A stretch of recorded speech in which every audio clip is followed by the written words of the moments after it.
So we like hold it that way this side so we can do it.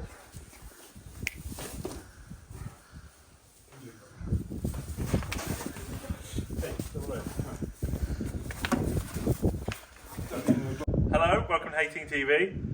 Today I'm going to share. Actually, don't scratch that. Hello, welcome to Thehayteamtv. Today, well, in the first bit of this thing, I got to shear this thing, and he's an absolute asshole. This round's called 007. He's a Texel. He's my sister's and greenhorn wrenches. Who's over there? And he doesn't like humans. But he is for sale. So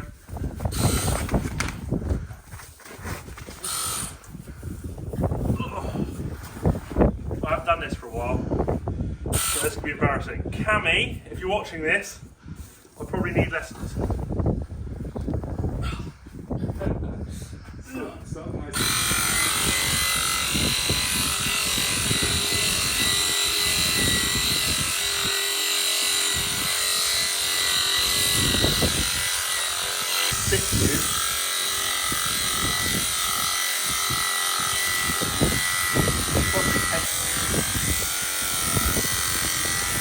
Tell you what, these clippers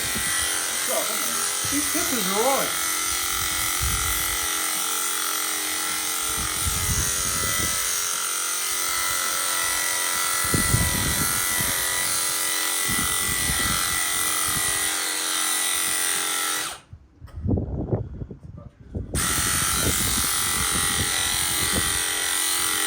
I must have tapped in my thumb.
Apart from miss that bit.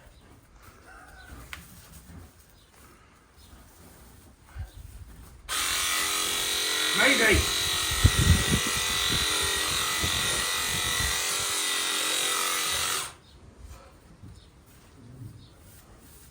Alright.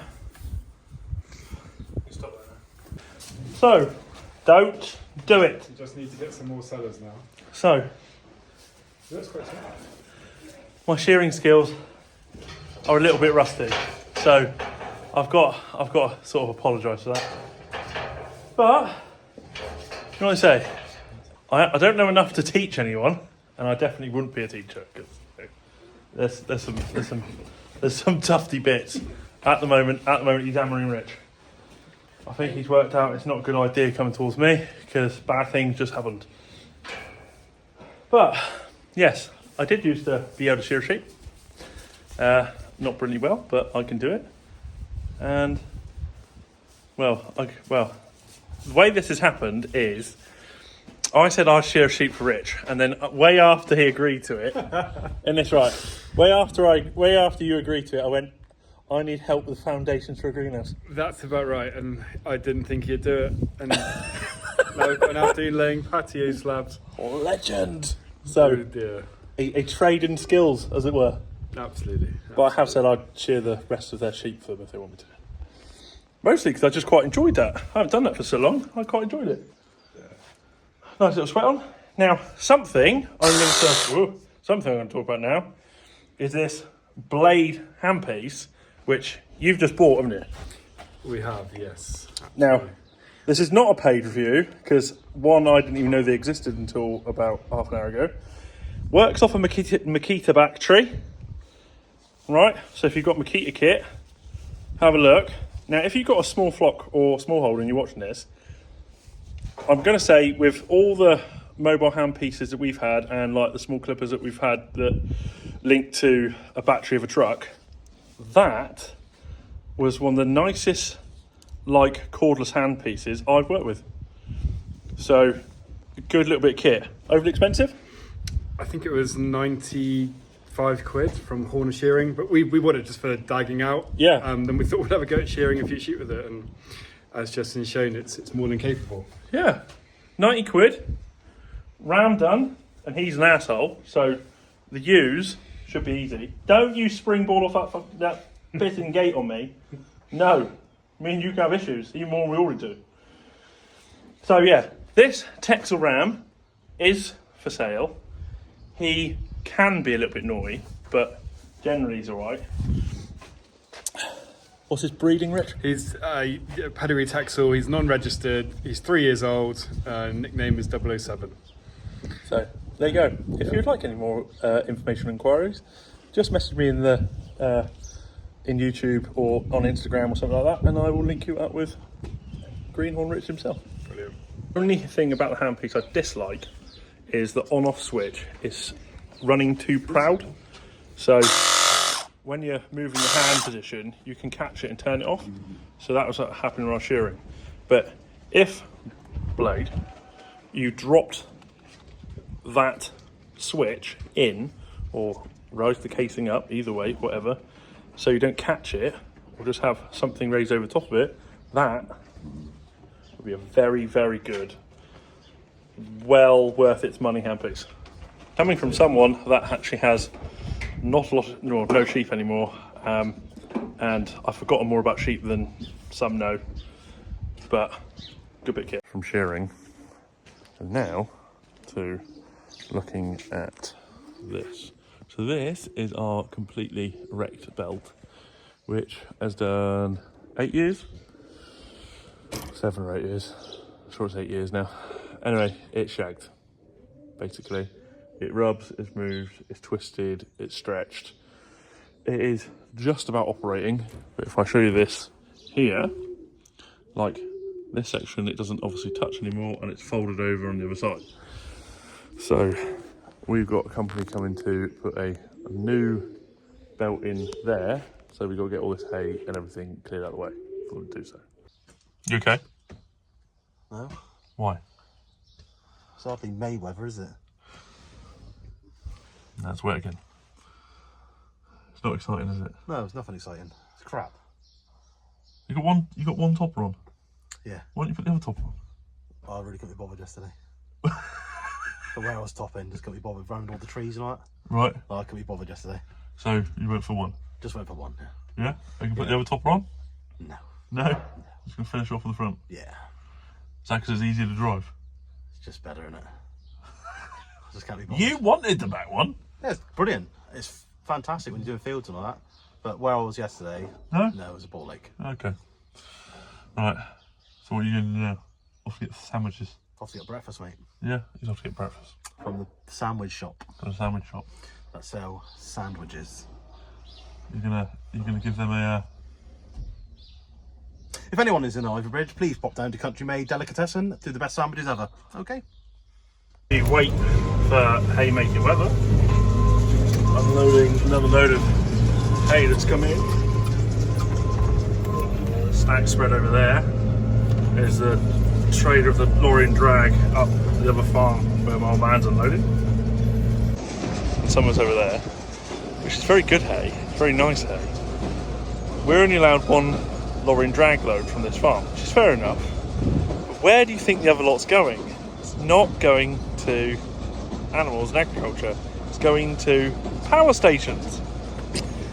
So there is a lack of straw in the country, and now the power stations are buying up all the bloody hay to burn. Now, for me, personally, straw's fine, right? They're going to burn straw. Straw is a byproduct, right? Hay is a main product. So hay is grass cut, dried specifically to make something for a feed value. Straw is grown primarily for the grain and then burn. Okay? So, as most of our other places where we get hay from have run out, we've gone and found a place, we've got loads of hay and massive barns full of hay, allegedly. But that is all going out on wagons in the next couple of days. And someone's going to set fire to it. And it just, for me, just seems so wrong. Like, so wrong. Like, the effort that goes into making hay is an art form, and it's working with Mother Nature and hoping that you get the weather and everything goes right to get the product. So it just doesn't seem right with me. Not right at all. But that's what's happening. So we're going to have to find hay from another source. As I said last week, I would do a video explaining how we're getting on crop wise. If you're new to the channel, we don't use any fertiliser. We are a regenerative farm. Or a bunch of you like the blast holes in that. Now, I'm going to talk about regenerative agriculture in maximising profit agriculture, and not as you think. By not buying fertiliser, we save on 25 to 30k a year. So that's something that we don't have to purchase. We went away and learned how to make really good compost, which if you look right down there, that is where our compost yard is. So we make a very diverse compost with wood chip, cow manure, donkey manure, horse manure, sheep manure, chicken manure is chucked in with it, and we have even had tiger poo out there as well from a local zoo. So very mixed ration of compost to feed this lot out here. Now this section of the farm is not one of the first ones to get cut, so it's slightly behind. Down there is the first area we usually cut, along with the home block. They kind of go simultaneously, maybe one before the other or vice versa, if you know what I mean. Up here is after those two blocks have gone, so it is good even spread of growth, but there's still bulking to go as well. Everything is coming to seed head, but there's still what we call bottom grass, which will still keep growing. Another huge important thing is diversity of grasses and plants. So yes, we've got buttercups. It's not the end of the world. We have plantain, we have fescues, we have timothy, we have ryegrass, we have Yorkshire fog. We have such a diverse of grass now that when we were what would be deemed a monoculture grass farm of just planting straight grasses like ryegrasses, your Westerwold, your highly intensive grasses, those grasses require high output fertiliser to get them to keep going and not break down. And then also you're replanting all the time, because Westerwold, maximum you're going to get 2 years out of it. Some would say that we don't like also spraying things out, and you're quite right, because if we spray the ground, we kill the microbes. The microbes is the most important thing which we want out there. And I will get into soon is something of a course I did on basically harvesting, producing and multiplying microbes. So you're putting out a microbial fertilizer, a bit like some of you have seen this Simple Soil, or there's another company that got another name for it, I just can't remember off my head right now. Now, same thing, but you do it yourself, okay? Which means you go and extract microbes from somewhere at high altitude or microbes from a woodland area, which means then you breed your microbes with field microbes, getting basically a crossbreed super microbe. Especially for us, woodland microbes are important, because if we're putting out compost of wood chip and lots of woods, it helps break down that and feed our grass. At the moment, this field especially can be seen is not overly heavy, because this field has not adjusted very well to high amounts of wood compost and is struggling a little bit. Not that the compost isn't broken down enough, that is fine, it just needs the microbes to go with it. Second cut, I'm hoping to get all the timings right of producing it and then apply it and show you guys. This gateway here got hammered, especially this winter, because it was so wet, and just getting stuff around was quite a bit of a nightmare. Now, this field has adjusted very well to compost, microbes, not having fertiliser. It is thicker than most. This is down, it's a field over from where a compost heap is, but you can see the thickness down here. Grass growth is kind of up to my hip area, so that's a pretty good sign of high yield. Something I didn't mention up at the other point, we've also got a lot of clover is sprinkled its way back and arrived. And again, the most important thing is nothing has been drilled, it's just naturally come back, and it's almost like the fields and the farm has become more imbalanced back with itself. I'll just share all that with you, and you guys can discuss in the comments, ask me any questions. I will answer anything you want the best I can, and explain. You could say this is like part of why we have used extra funding to improve things like our transport network, fast tracks, different machinery on the farm that we've got, is because we've got this big saving on fertiliser and we've got the chance of putting that into other things. Big thing is sheds. We really could do with some more sheds and shed space. But proof of what we are achieving is there. Everyone's got to work out the farming direction or methodology that works best for them to get the highest output of your farm the best you can. And this is what we've achieved. Instead of trying to force nature, we're trying to work with nature, but give it the best possible chance without having high expenditure. So anything that we can produce, make ourselves. A lot of compost we're paid to take in, and then we turn it to compost. So you could almost say we've been paid to make fertiliser and put it out. See what I'm saying? So just ideas for any of you. Anyway, that's enough from me. I hope you enjoyed. Thank you very much for watching. If you haven't yet done so, please hit the subscribe. That'd be most important, and give us a thumbs up. That would be hugely appreciated. Until next time, there'll be more of Adam. I'm sure at some point soon we're going to be cutting, because it is very close now. We've got a lovely bit of heat. Ground's drying out because our ground's been very saturated. If you want to find any more of us, you can find us on Snapchat, Facebook and Twitter. Until next time, I'll see you next one. Cheers.